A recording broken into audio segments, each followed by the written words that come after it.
So hello cut 2025 aspirants, अगर आप भी कैट का पेपर लिख के आ चुके हैं, ऑफ कोर्स आप लोग वेट कर रहे होंगे कि रिजल्ट कब आएगा।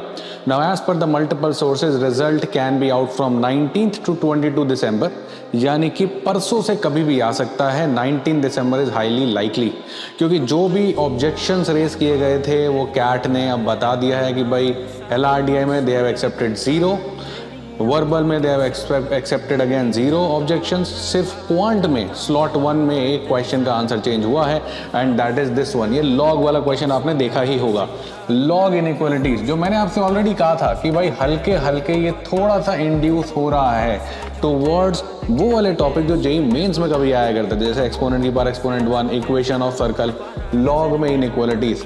सो log of something greater than 0।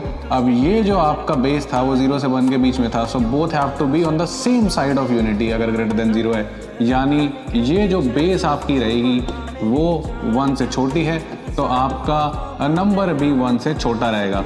अब यहाँ से जब आप इसको सॉल्व करते हैं, राइट, नॉर्मल इनइक्वालिटी बनती है, वे भी कब बनाते हैं, आपके पास कहानी बन जाती है n-2 n-5 लेस देन 0 की, और n की वैल्यू आ जाती है दैट इज 2 to 5। ऑफकोर्स 0 हो नहीं सकता, ये नंबर 0 नहीं अलाउड है, तो बचते ऑप्शंस 3 और 4 हैं। तो बच्चों ने 2 मार दिया, अब ये बच्चे की मार्कशीट है, उसने भी 2 मार दिया, बट ये गलत है।